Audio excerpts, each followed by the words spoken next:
Assalamu alaikum wa rahmatullahi wa barakatuh. We are honored today to have with us Dr. Maszlee, the former Education Minister of Malaysia. But today we are meeting him in his capacity as the chairman of a think tank here in Malaysia. Dr. Maszlee, welcome to Islam Channel. Thank you very much. Thank you for accepting to be with us and share your thoughts with Islam Channel. It's an honor. Thank you so much. Dr. Maszlee, we are talking about, you are running a think tank. Can you tell us a bit about the background and the work you are doing through this think tank? Because usually Muslims are more emotional, more reactive, rather than thinking and planning and yeah. Okay, Bismillahirrahmanirrahim. First and foremost, thank you very much, Dr. Muhammad Ali, for inviting me to Islam Channel. And alhamdulillah, it's an honor being, I used to be an ardent viewer of Islam Channel nearly 20 years ago. So it's just like dream comes true to be here. And yeah, coming back to your question, the think tank that I'm chairing now, it is called and known as IAIS Malaysia, which is an acronym for International Institute for Advanced Islamic Studies. Previously, it was a research institute under the government to do research on advanced Islamic issues in English. But when we have a new government under the new Prime Minister Anwar Ibrahim, he turned this institute into a think tank under him directly, which we are reporting to him, to focus on global Muslim issues, global Muslim community. So we are doing on his behalf all those cultural diplomacy stuff, outreaching Muslim countries and Muslim community in majority non-Muslim countries. Yeah. Is it a think tank concerned with the global Ummah, or is it a think tank that connects Malaysia to others? Is it like a networking tool for Malaysia and Malaysia political system, or is it more about the Muslim Ummah? It serves both purposes. But at the moment, we are working in establishing the networking between Malaysia and others, and other countries, and other Muslim communities all around the globe. And our advanced stage is to get ourselves involved in soft power, in cultural diplomacy, in non-political, non-economical activities and engagement with Muslims all over the world on behalf of Malaysian government. And the reason why it came into the picture is because our current Prime Minister, Anwar Ibrahim, was formerly and still being known as a global Muslim activist and voice of the Muslims. So when he became the Prime Minister, he needed to spend more time in administrating the country and have less time to interact with Muslims abroad. So he has given this task to me and the team in IAS with the CEO and the rest to continue what he has started and to bring it into an advanced level, because he's the Prime Minister and Malaysia needs to upgrade itself to become the friend of Muslims all over the world. So I'm going to interact more with your intellectual heart rather than the political one. So how do you see the affairs of the Ummah now, especially on the background of what is happening in Gaza, what is happening to the Uyghur, to the Rohingya, to the Kashmiris? How can you add the power of 57 Muslim majority countries? It doesn't add up when we look at the suffering of our brothers and sisters in those places. Yeah, first and foremost, I mean, everybody knows the demarcation between the soft power and the hard power. Normally when dealing with crisis, people are looking on how the hard power can overcome and how the hard power can resolve all the crises, whether it concerning Muslims or the non-Muslims. But again, people often forgot about the soft power. I mean, the people themselves, the non-governmental organizations, people to people, community to community, society to society. One thing when we talk about the plights of Muslims everywhere, not only in Gaza, not only in Rohingya, but in all parts of the world, it is often being looked from political point of view, and people just tend to forget about the humanistic dimension of it. So this is where the soft power is playing its role on how they could bring the attention of the world to the issue and try to bring the middle ground to be the pressure group on the hard power players, hard power actors to resolve the issue, first and foremost, and number two, to resolve the day-to-day problems that have been facing by people in those areas of conflict. You're talking about education, you're talking about the basic necessities, you're talking about the wealth and whatnot that should be taken care of. And normally this thing could be done by the non-state actors. So this is where the soft power should play its role, but with a lot of limitations. Do you think even whatever is available to us in terms of soft power, are we doing enough? Not enough, unfortunately, in compared to what we can see being done by a lot of others. They're doing, but unfortunately, maybe with different motivations, with different, let me say, intentions. But as Muslims, we need to do more. Well, if we look at whatever is available to us as a Muslim Ummah, the challenges out there and what has been achieved or what is being currently done, that doesn't seem to add up. Where is the problem? Where do you see the problem? Again, from your perspective as a thinker. I think the problem is the way how we look into the problem. Sometimes when people look at the problem, they look at them remains as problem. They talk about it, they share their concern, but on how to overcome it, to sustain the solution after you resolve it, and to come with alternatives to replace and to deter it from happening again, that requires a different level of thinking, the different level of actions, and different level of cooperation from everybody. If we look at the Zionist lobby, whether it's the Christian Zionists or non-Christian Zionists, they are not a hard power player, but they are a soft power player. But their reach and influence is far from the power of Muslims. We are 2 billion.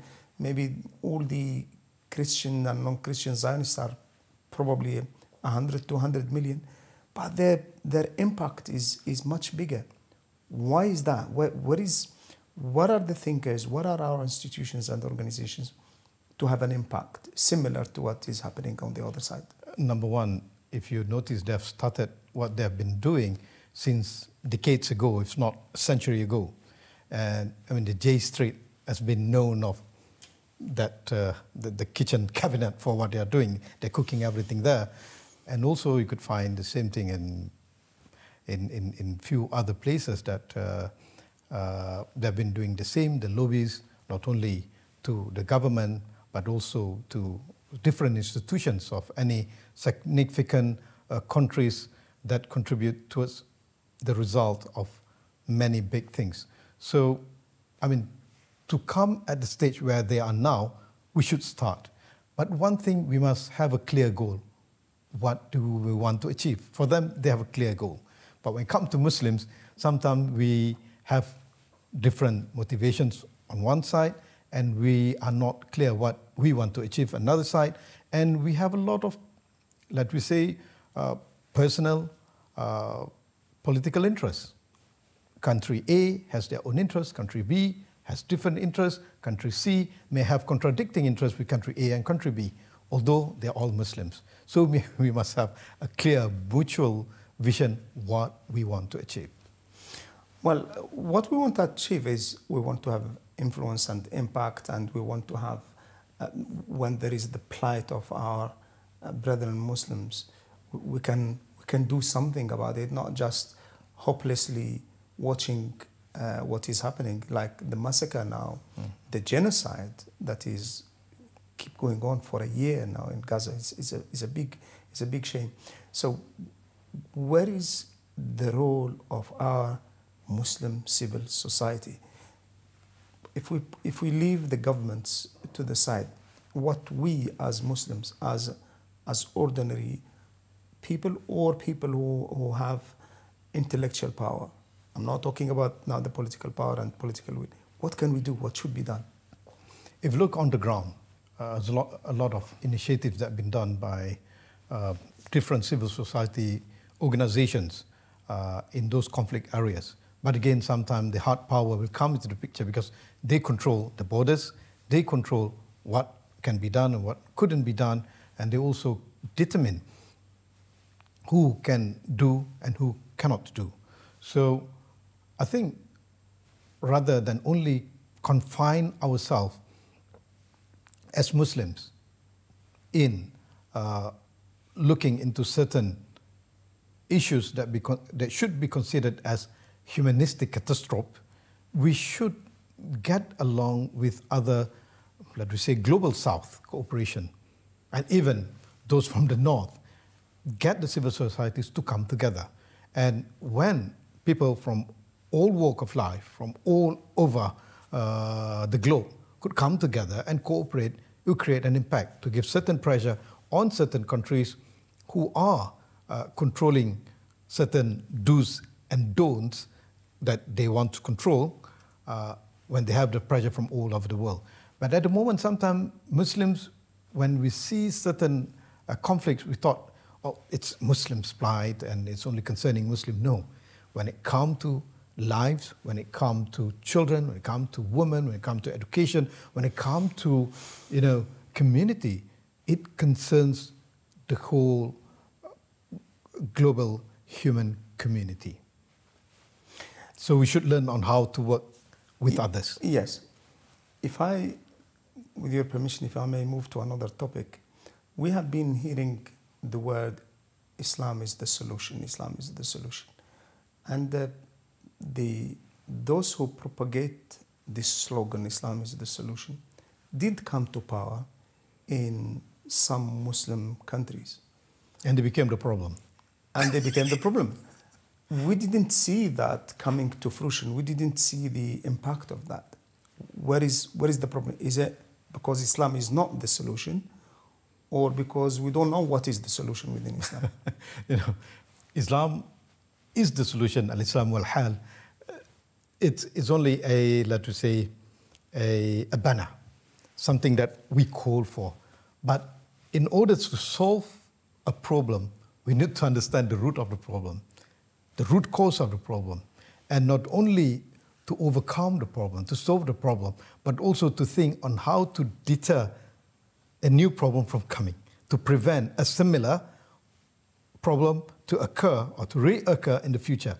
So we need to have planning. So we need to think.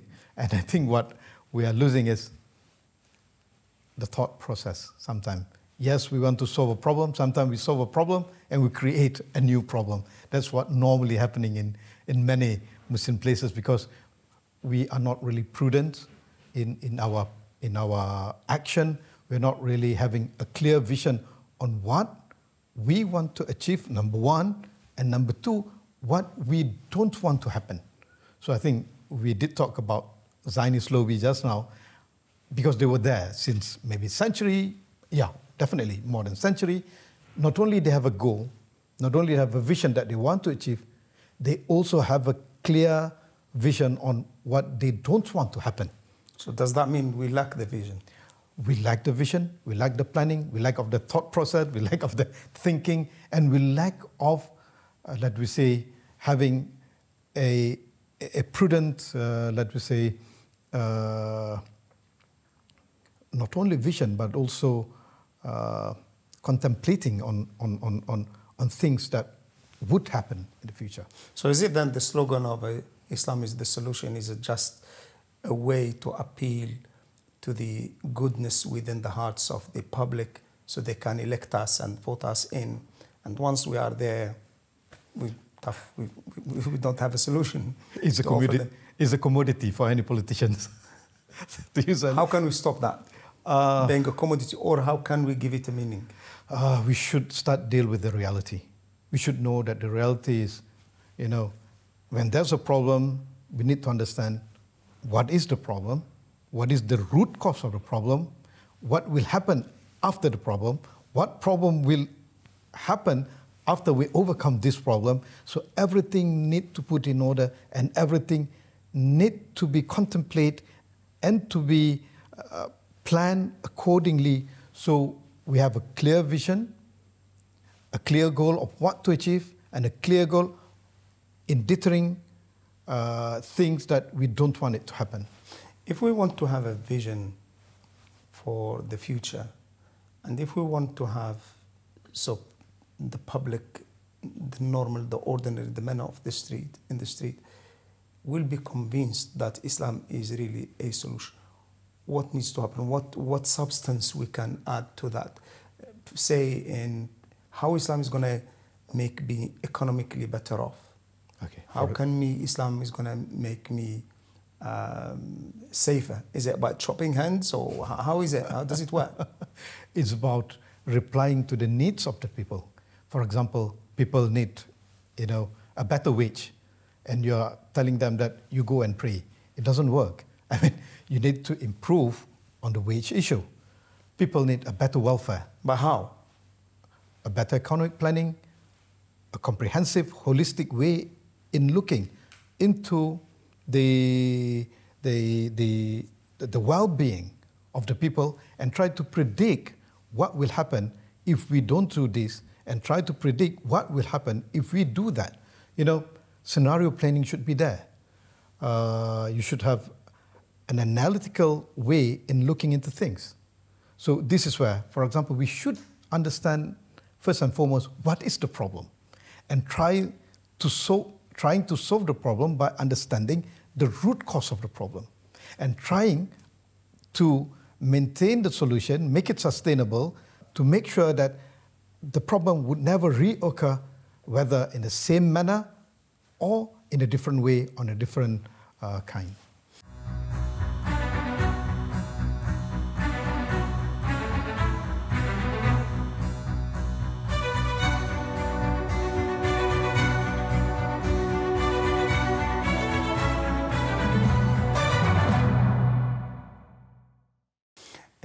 In Malaysia, we have seen quite a few slogans. Islam is the solution, Islam Hadari, Islam this. What Islam do you have in Malaysia? No, you're talking about Islam as Islam. There's only one Islam. I mean, La ilaha illallah Muhammad Rasulullah, and then you have the 5 pillars of Islam and the 6 tenets of Iman. But maybe the problem is with the, let me say, politicizing of Islamic sentiments. Okay, this is where we find certain groups are playing with Islam is the solution, al-Islam wal-hal. And I still remember there was a slogan then, 30 years ago, membangun bersama Islam, developing with Islam. And then 20 years ago, you have al-Islam al-Hadari, whatever, Islam this, Islam that. But so what Islam you have now? At the moment, we still have the same Islam like everybody else. The only thing is the current government, through the Prime Minister, is promoting the Madani agenda. A Madani agenda which... reference to Medina. Reference to civil society, well-being, referring to a more democratic country, good governance, society of ihsan, fair welfare system, and those kind of things. Yeah. How far do you see Malaysia getting there? After nearly 2 years I think a lot of achievements that have been made in the economic sector, as you can see, the raise of wage for the public servant, which the trickle effect will affect the market and the private sector as well. And we could see how ringgit, Malaysian currency, has been hiking up after it went down for quite a years. And you could see our economy has been bouncing back, especially after the COVID, after the pandemic. It's picking up. Yeah. If I ask you to predict, where do you see the Muslim affairs in 2050, say 25 years from now? It's quite interesting. 25 years from now is the century of the Communist Party in China. So precisely. It's quite interesting because 25 years ago, or maybe let we say more than 1994, 30 years ago, you would look at the whole global system was different. I just came back from Moscow a couple of weeks ago for International Moscow Film. So quite surprisingly, Moscow in 1994, it was a post-Soviet, what I watched on the telly, listening to the song of Scorpion, Wind of Change, and looking at the news, in compared to what Moscow is now, it's totally different. Not only we're talking about the infrastructures, not only we're talking about development, but even the demography. I just couldn't imagine Moscow then would have as much as they have now the halal eateries everywhere. You couldn't find Muslims as much as they have now in Moscow in compared to 30 years ago, mainly because of the migration of the Central Asian cheap labours to Moscow. But again, Moscow is an example. Let's see London, like where Islam Channel is based. It's totally different. I'm the mayor of London. The mayor of London. In compared to 30 years ago, I still remember in 1997 when I first came to London, the day when Princess Diana got involved in the incident. I still remember then when I reached, we were having difficulties in finding halal eateries. We were finding difficulties in moving from one place to another. But now the technology is different, the demography is different. You would see the way people think is different. The other day when we were together at the Islamic tourism conference, yes, I did mention on how halal tourism and Islamic tourism should not come in silo. It should come with other elements. Among others is the creative industry that should accompany any country who wanted to promote tourism in their country, especially the Islamic or halal tourism. But number two is fairly or similarly important, which is technology, the digital technology.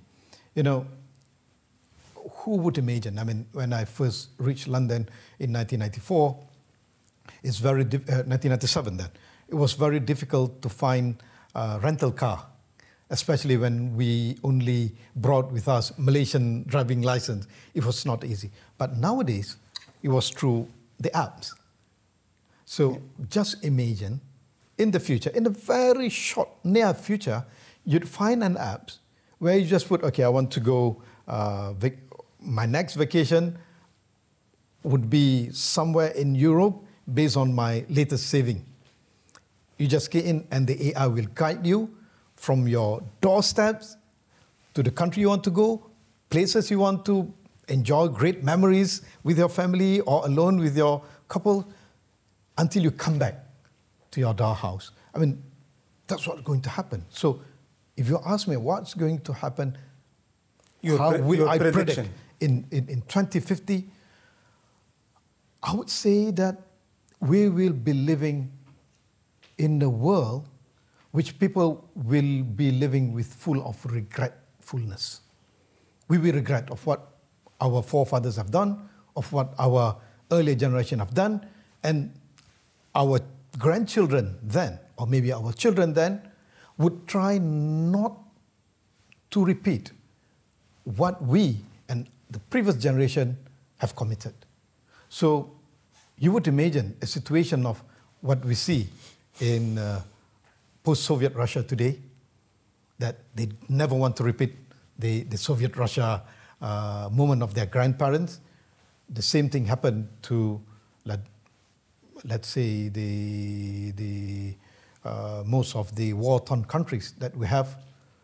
They don't want to repeat the same thing that their grandparents had committed in those days. And trust me, you would see the new generation of Europe then will be living with chips on their shoulder. Yeah. I'll put to you quick questions. Do you think Islam is compatible with democracy? It's not a matter of whether Islam is compatible with democracy or not. Islam is Islam. Islam is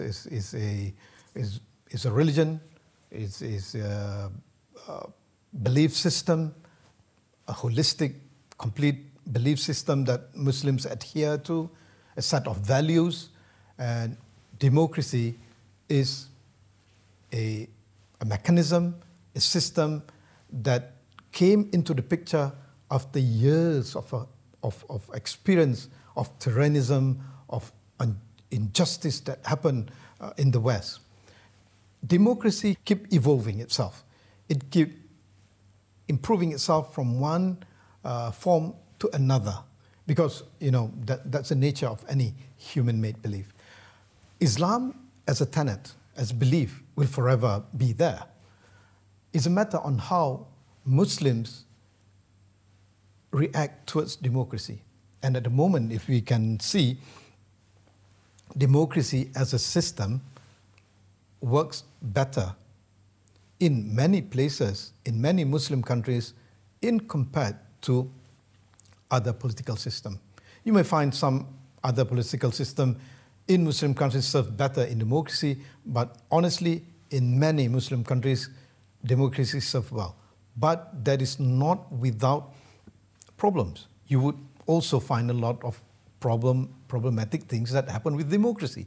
And sometimes I would say the experience of democracy failing Muslim as well. And the Western world unfortunately keep failing Muslim with their calling for democracy.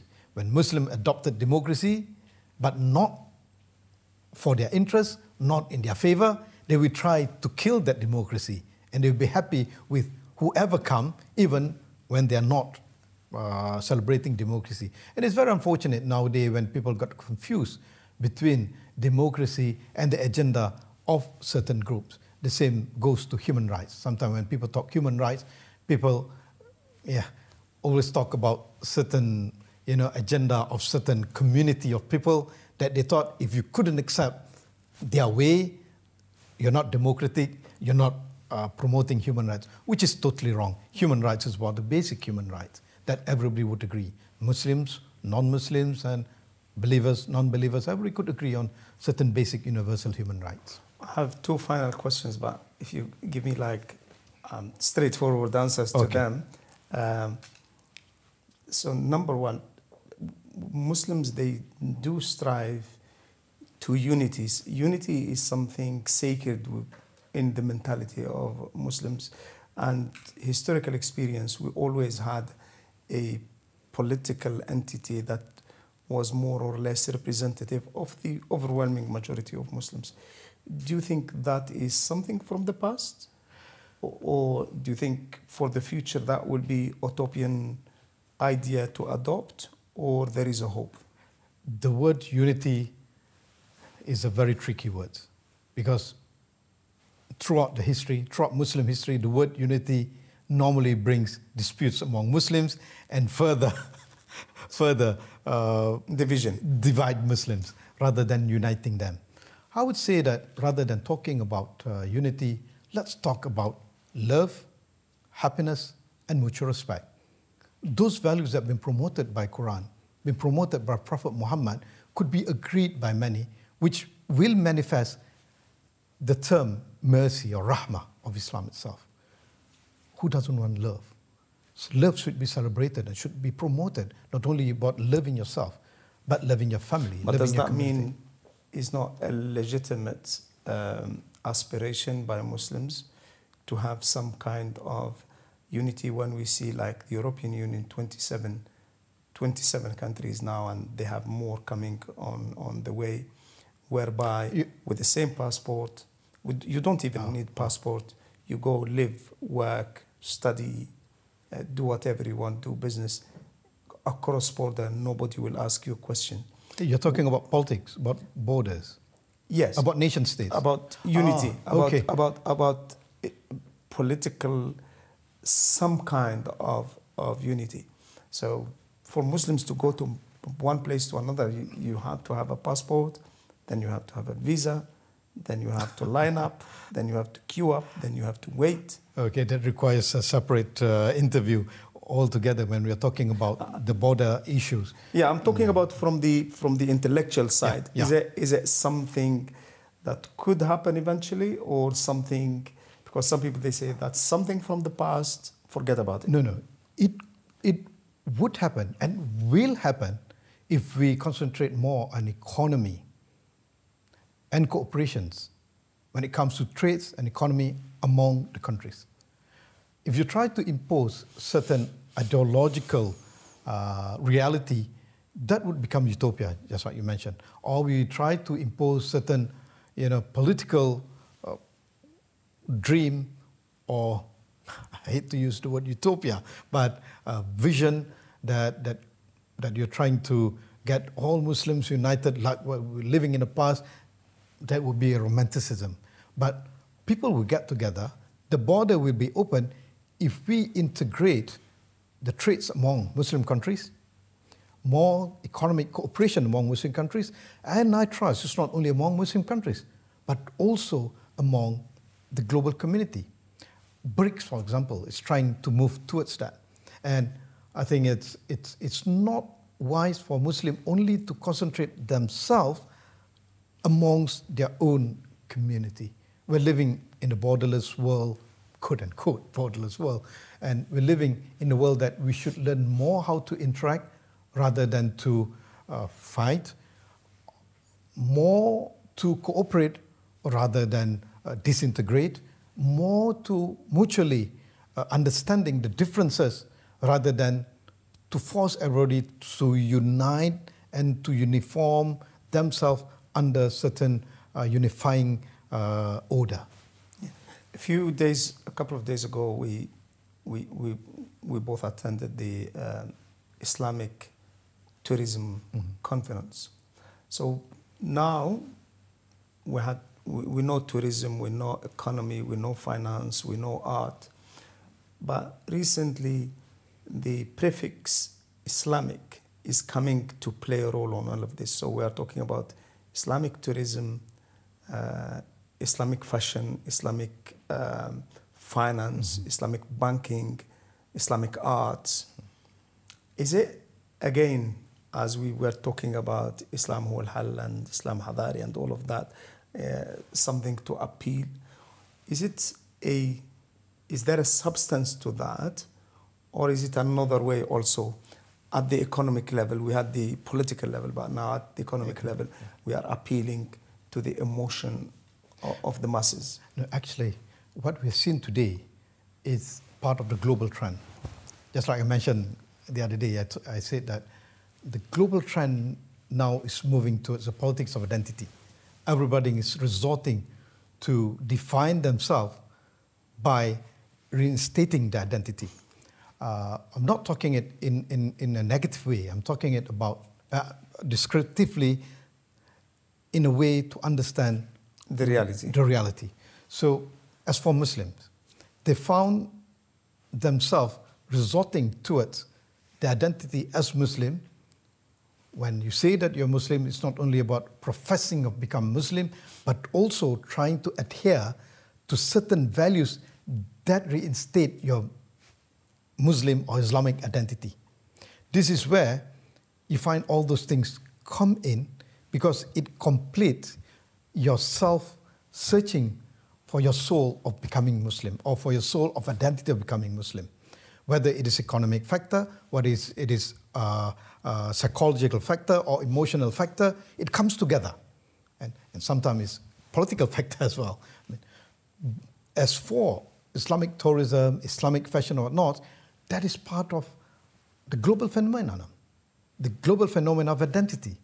As Muslims, we want to preserve our identity of Muslim because we have our ontological relation, which we believe when we're becoming more Muslim, we're becoming closer to God, and we have a clear vision on where to go in the next life. So this is where I don't want to use the word conservatism, but I would say that the coming back to the realization of Islamic identity is part of that global phenomenon amongst Muslims, and it reflects to their economy, their daily life, their choice and preference, and also in their, let me say, well-being. Dr. Maszlee, Chairman of the Institute of Advanced Islamic Studies and ex-Education Minister of Malaysia. Thank you so much. Thank you for being with us. Thank you, Islam. Thank you. Thank you.